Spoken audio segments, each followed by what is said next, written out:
আসসালামু আলাইকুম বন্ধুরা, সবাই কেমন আছেন? আশা করি ভালো আছেন। আজ আমি আপনাদের দেখাবো কিভাবে আমি বেলপুরিটা বানাই বাজারে বিক্রি করি।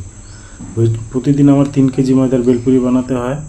আর বেলপুরিটা অনেক সুস্বাদু, যারা খায় দোকানে সবাই ভালো বলে এবং আমার বেচা কিনাটাও আলহামদুলিল্লাহ ভালো।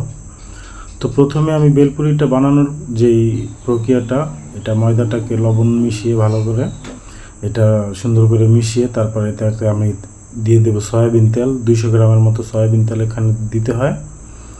তো সয়াবিন তেলটা দেওয়ার পরে এটাকে আমি ভালো করে আবার মিশিয়ে নেব। মিশিয়ে নিয়ে তেলটা ময়দাটা একসাথে সুন্দর করে মিশিয়ে তারপরে হাত দিয়ে ভালো করে নেড়ে নেড়ে মিশিয়ে তারপরে আমি এটাকে সুন্দরভাবে আবার পানি দেওয়ার পরে এটাকে যত খাস্তা করা যায় তত ভালো। বেলপুরির যত সুন্দর করে ডো করবেন তত সুন্দর বেলপুরিটা ফুলবে এবং সুন্দর দেখাবে। তো আমি এটাকে 2 ঘন্টা 1-1.5 ঘন্টার মতো লাগে, 1-1.5 ঘন্টার মতো সময় দিয়ে এটাকে সুন্দর করে এটা পলিথিন দিয়ে এটা সুন্দর করে আটকায়া রেখে দেই। 4 ঘন্টার মতো এটাকে রেখে দেওয়ার পরে এটা 4 ঘন্টা পর এটাকে ছোট ছোট টুকরো করে আমি এটাকে আবার ময়দা তেল একসাথে মিশিয়ে তারপরে ময়দার ওই ডোটা ছোট ছোট করে ওটার ভিতরে দিয়ে ময়দাটাকে আমি সুন্দর করে সাইজ করে নেই ছোট ছোট করে। 3 কেজি ময়দা আমার প্রায় 400 থেকে 500 পিস বেলপুরি হয়। এবার হলো ডাবলির ধোয়ার কাজ। এখানে 7 কেজি ডাবলি আছে, প্রতিদিন 7-8 কেজি ডাবলি লাগে আমার।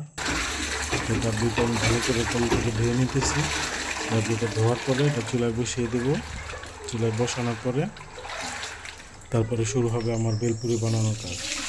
তো বেলপুরিটা নিজের হাতে তৈরি করলে টাটকা খাওয়ানো যায় এবং সুস্বাদু হয়, এটাই হলো আসল কথা। বেলপুরি কিনলে এটা অনেক দিনে পুরানো থাকে। তো ডাবলিটা আমি ভালো করে ধুয়ে নিছি। এখন ডাবলিটা আমি চুলায় বসিয়ে দেবো। তো এবার আমি ছোট ছোট গোল করে এগুলোকে ময়দাটা ভিতরে ঢুকাইয়া গোল করে নিচ্ছি। গোল করার পরে এটা আমি বেলুন দিয়ে সুন্দর করে বেললে ছোট ছোট করে এক একটার সাইজ 2 ইঞ্চি থেকে 2.5 ইঞ্চি হয়। তো গোল গোল করে এটাকে তেল মাখায় নেব। তেল মাখায় নিলে এটা সুন্দর হয়, বেলতে একটু নরম নরম হয়, ভালো হয়। তো এটাকে আমি বেলে নিচ্ছি। বেলে নেওয়ার পর আমার গিন্নি এটা আবার চুলায় ভাজবে। চুলায় এটা ভাজার পরে দেখুন প্রত্যেকটা বেলপুরি কতটা সুন্দর হচ্ছে, প্রত্যেকটা বেলপুরি ফুলছে। এটা সুন্দর করে ফোলার কারণ হলো এটা 4 ঘন্টার মতো আমি রেখে দিছি, তাই এটা ফুলছে। এই বেলপুরিটা বিক্রি করে আমার সংসারটা চলে, তাই এটা আমার কাছে একটা আর্ট। সেই আর্ট হিসাবে আমি খুব সুন্দর করে এটা তৈরি করি। তো চলুন এবার দোকানে যাই। দোকানে 4টার সময় আমার দোকানে গিয়ে সব কিছু তৈরি করি, সব শসা সালাদ টালাদ কাটার পরে দোকানে যখন বেচাকিনি শুরু হয় সন্ধ্যার পরে, তো 4টার সময় গিয়ে সব কিছু গুছগাছ করতে হয়। গুছগাছ করে তারপর বেচাকিনি শুরু হয়, কাস্টমার আসে। তো আমাদের বিক্রমপুরে বেশিরভাগ মহিলা কাস্টমার, ওনারা পার্সেলের জন্য আসে, পার্সেল নিয়ে যায় বাসায়। তো আলহামদুলিল্লাহ আল্লাহ পাক এই ব্যবসাটা করে খুব সুন্দরভাবে আমি আমার সংসারটা, হয়তো বা রাস্তার ফুটপাতে বসে আমি ব্যবসাটা করতেছি, কিন্তু আলহামদুলিল্লাহ আল্লাহ পাক আমি যতটুকু ভালো আছি, আল্লাহ পাক যথেষ্ট ভালো লাগছে আমার। তো এই হলো আমার বেলপুরির কারিগরি। আপনারা যদি কেউ বেলপুরি বানাইতে চান ঘরে বাসায় বসে, তো এইভাবে বানাবেন। বেলপুরিটা খুব সুন্দর হবে এবং আপনি খেতেও অনেক সুস্বাদু হবে। তো বন্ধুরা, এই পর্যন্তই আজকে। সবাইকে অনেক অনেক ধন্যবাদ।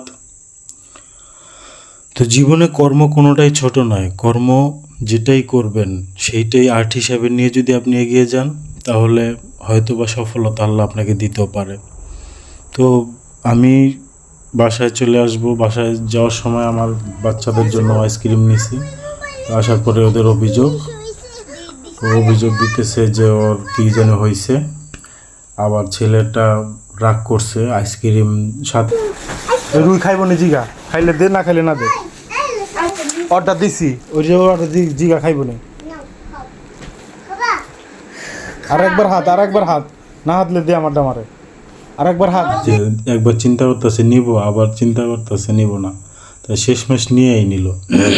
তো এই হলো আমার সংসার। আলহামদুলিল্লাহ ভালো আছি, সবাই দোয়া করবেন। আসসালামু আলাইকুম।